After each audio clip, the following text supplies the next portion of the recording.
बिना इन हथियारों के भी ईरान इस युद्ध को आसानी से जीत रहा है इस समय। सोचो अगर वो इन्हें इस्तेमाल करने पर उतारू हो जाए तो क्या हाल होगा अरब देशों का, खास करके अमेरिकी सैन्य अड्डों का। क्योंकि ये 5 मिसाइलें सिर्फ तबाही नहीं मचाती बल्कि इतनी ज्यादा एक्यूरेसी के साथ तबाही मचाती हैं कि एक बार को पश्चिमी देशों के महंगे और हाईली टेक्निकल वेपन भी शर्मा जाएं देखकर, इनकी प्रिसाइज टारगेटिंग को देखकर। यकीन नहीं आता? चलिए मैं आपको दिखाता हूं एक एक करके ईरान के 5 सबसे ज्यादा खतरनाक मिसाइलें जो अभी तक इस युद्ध में उतरे भी नहीं है। सबसे पहले नंबर 5 पर है फतह 110। जी हां, ये फतह 110 का अपग्रेडेड वेरिएंट है जिसे जुल्फकार के नाम से भी जाना जाता है।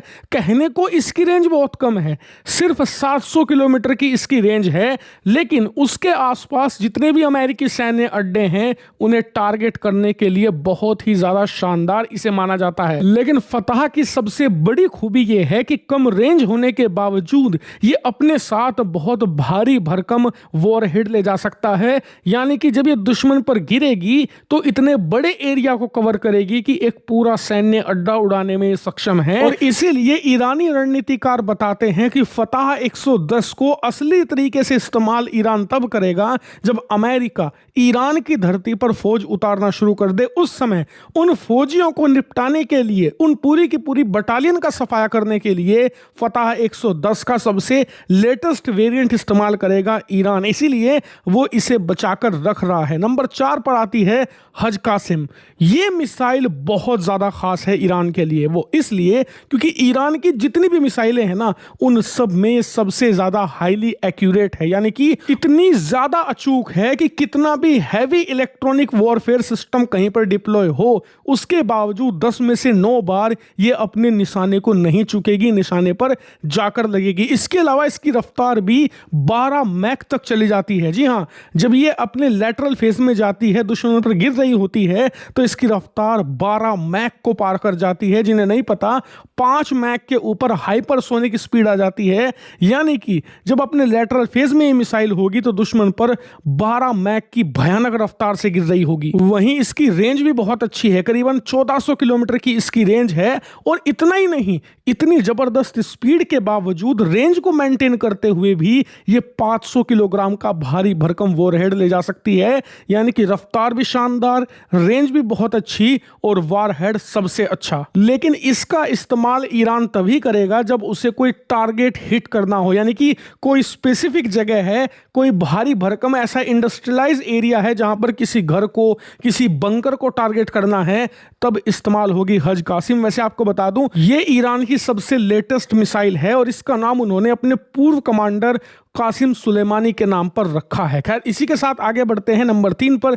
नंबर 3 पर आती है सेजिल। इसका नाम आपने युद्ध में सुना भी होगा। मैंने आपको खबर दी थी कि ईरान ने सेजिल मिसाइल का इस्तेमाल किया, लेकिन अभी तक सिर्फ 4 से लेकर 5 सेजिल मिसाइल इन्होंने दागी है जिन्होंने भयंकर तबाही मचाई है। और इस मिसाइल की खास बात है इसकी रेंज 2000 किलोमीटर की शानदार इसकी रेंज है।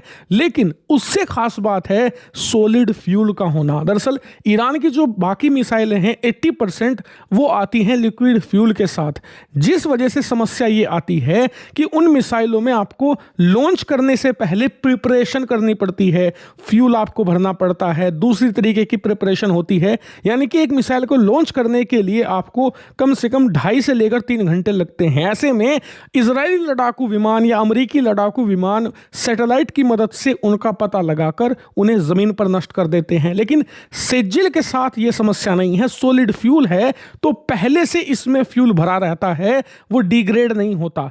इस वजह से यह मिसाइल रेडी टू लॉन्च होती है। यानी कि आप इसे जमीन के नीचे बंकर से निकालिए और 5 मिनट में फायर कर दीजिए, दुश्मन को मौका ही नहीं मिलेगा इसे जमीन पर तबाह करने का। हाईली एक्यूरेट है, बहुत ज्यादा फास्ट आपको एयर डिफेंस सिस्टम चाहिए इसे काउंटर करने के लिए, क्योंकि स्पीड भी बहुत शानदार है और रेंज 2000 किलोमीटर, यानी कि ईस्टर्न यूरोप तक पार कर सकती है। लेकिन अब आ जाते हैं सबसे डेंजरस टेरिटरी में। यहां पर आती है ईरान की खुर्रमशर मिसाइल। लेकिन ये मिसाइल ईरान की कम रूस की ज्यादा है। वो इसलिए क्योंकि इसे रूस की मदद से यहां पर ईरान ने डेवलप किया है। खुर्रमशर के अभी तक ईरान ने 1 और 2 वेरिएंट इस्तेमाल कर लिए हैं युद्ध में, लेकिन ये है खुर्रमशर 4 जो कि लेटेस्ट और सबसे डेंजरस है। दो चीजें इसे खतरनाक बनाती हैं। पहली रेंज 2 से लेकर 2500 किलोमीटर की रेंज। दूसरी चीज वॉरहेड 1500 किलोग्राम। जी हाँ, यानी कि जो मैंने आपको फतह और हज कासिम का बताया था उनसे 3 गुना ज्यादा विस्फोटक अपने साथ ले जा सकती है। यानी कि वो उन 3 मिसाइलों के बराबर ये अकेली है। और इसका नतीजा ये है कि ये एक मिसाइल एक किसी ठीक ठाक शहर का एक बड़ा सा हिस्सा तबाह कर सकती है सिर्फ एक हमले में। वहीं ये भी कहा जाता है कि ईरान जब परमाणु हथियार बनाएगा तो उसमें इस्तेमाल करेगा खुर्रमशर मिसाइलों को। जी हाँ, खुर्रमशर असल में डेवलप की गई थी परमाणु हथियारों के लिए, लेकिन परमाणु हथियार वो डेवलप नहीं कर पाया, तो फिलहाल खुर्रमशर को एज ए कन्वेंशनल मिसाइल वो इस्तेमाल कर रहा है। हालांकि कई एक्सपर्ट्स का मानना है कि इसकी रेंज 4 से लेकर 6000 किलोमीटर तक हो सकती है।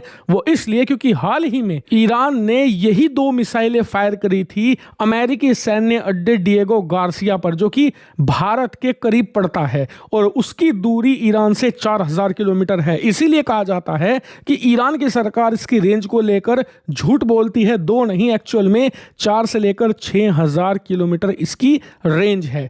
लेकिन अब आ जाते हैं नंबर 1 पर, वो है फतह 1 और इसकी सबसे बड़ी खूबी है हाइपरसोनिक स्पीड। और इसकी खूबी बताने से पहले एक चीज आपको बता दूं कि जितने भी अमेरिका के दुश्मन हैं दुनिया भर में, सब चाहते हैं कि ईरान इसे निकाले और इस्तेमाल करे अमेरिका के खिलाफ। ऐसा क्यों?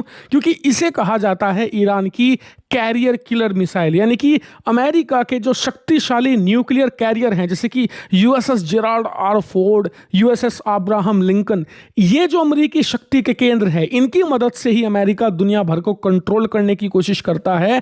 और रूस हो, चीन हो, सब चाहते हैं कि फतह मिसाइल ईरान इस्तेमाल करे अमेरिकी एयरक्राफ्ट कैरियर के खिलाफ, ताकि इन्हें मारकर गिराया जा सके। क्योंकि ईरान का यही एक अकेला हथियार है जो इतना बड़ा कारनामा कर सकता है। ऐसा इसलिए क्योंकि ये मिसाइल हद से ज्यादा तेज है। 15 से लेकर 18 मैक की इसकी रफ्तार है। अगर मैं आपको आसान भाषा में बताऊं तो लगभग 20,000 किलोमीटर प्रति घंटे की रफ्तार से उड़ान भरती है। जी हां, सही सुना आपने, 20,000 किलोमीटर पर आवर की स्पीड से ये चलती है। और रेंज भी बहुत अच्छी है, करीबन 1500 किलोमीटर की इसकी रेंज है।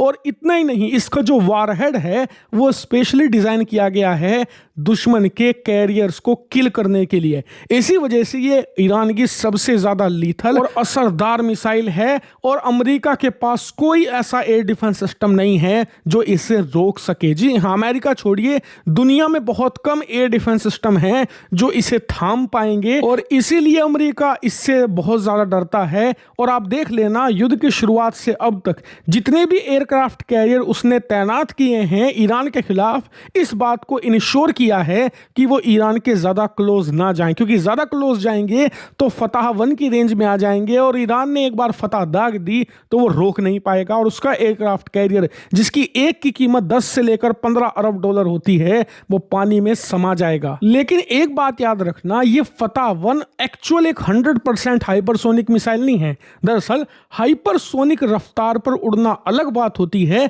हाइपरसोनिक मिसाइल होना बहुत ही अलग बात है। हाइपरसोनिक मिसाइल इसे तब कहा जाएगा जब ये हाइपरसोनिक रफ्तार पर तो उड़े ही, लेकिन उसके साथ साथ ग्लाइड भी करे। जी हां, तब जाकर इसे हाइपरसोनिक मिसाइल की संज्ञा मिलेगी। लेकिन फिलहाल ईरान को इसकी जरूरत नहीं है। ये मिसाइल जिस काम के लिए बनाई गई है उसे परफेक्ट तरीके से अंजाम देती है। और इसीलिए अगर ईरान को कल को एक स्पेसिफिक टारगेट को हिट करना है जिससे युद्ध पलट जाएगा, तब ईरान इस्तेमाल करेगा फतह 1 को। लेकिन इन 5 के अलावा कुछ ऑनरेबल मेंशन भी हैं, जैसे कि कैलिबर शाकेन, सोमार। ये मिसाइलें क्रूज मिसाइलों के कैटेगरी में आती है। भले ही इनकी रफ्तार ज्यादा ना हो, बहुत ज्यादा इनकी रेंज भी ना हो, लेकिन जिस काम के लिए इन्होंने इन मिसाइलों को डेवलप किया है वो काम ये अच्छे से कर दी हैं। जी हाँ, ईरान की खासियत यही है कि ये ऑलराउंडर नहीं बनाते, ये स्पेसिफिक बनाते हैं। जैसे कि अगर किसी को बॉलिंग के लिए रखा है तो वो बॉलिंग ही करेगा, किसी को बैटिंग बैटिंग के लिए किया है तो बैटिंग, यानी कि मैं आपको आसान भाषा में बता रहा हूं, किसी को अगर अमेरिकी युद्धपोतों को मारने के लिए बनाया है तो वो वहीं इस्तेमाल होगा, किसी शहर में तबाही मचाने के लिए कोई हथियार बना है तो वो वहीं होगा। ये भारत, चीन, रूस, अमेरिका की तरह ऐसी मिसाइलें नहीं बनाते जो एक ही मिसाइल अलग अलग जगह काम कर देगी, क्योंकि ऐसी मिसाइलों को बनाने में हद से ज्यादा टेक्नोलॉजी और रिसोर्सेज चाहिए होते हैं जो ईरान के पास नहीं है, और इसीलिए स्पेसिफिक टारगेट के लिए बनाई गई मिसाइलें बहुत ज्यादा सस्ती भी पड़ती हैं। यही कारण है कि इस युद्ध में ईरान का हारना बहुत मुश्किल है, क्योंकि जितनी मिसाइलें फायर करते जाएंगे उतनी ही मिसाइलें पीछे से बना भी रहे हैं, खत्म ही नहीं होगी। यही कारण है कि अमेरिका इस युद्ध में पिछड़ रहा है, और इससे भारत को भी सीख लेने की जरूरत है, क्योंकि कल को पाकिस्तान भी यही टैक्टिक्स अपना सकता है। उसके पास भी रिसोर्सेज नहीं है, टेक्नोलॉजी नहीं है, तो कल को वो भी इस तरीके की मिसाइलें बनाकर भारत को परेशान कर सकता है। इसीलिए इस युद्ध से बहुत ज्यादा लर्निंग लेसन भारत को लेने चाहिए, जो कि हम ले भी रहे हैं, और भविष्य में इजराइल भी इससे सीख रहा है, जो ज्यादा क्रूशल है, क्योंकि इजराइल जल्दी सीखेगा तो हमें भी बताएगा, क्योंकि हम दोनों देशों के बीच एक डिफेंस पैक्ट है जिसका फायदा उठाकर हम भी इन चीजों को सीखकर कल को पाकिस्तान की इस रणनीति को शुरू होने से पहले ही खत्म कर दिया जाएगा। और अब वीडियो आने वाली है ईरान के सबसे खतरनाक ड्रोन की लिस्ट को लेकर, इसीलिए चैनल को सब्सक्राइब तो करना ही है, इस वीडियो को भी ज्यादा से ज्यादा शेयर करो। Thank you very much for watching.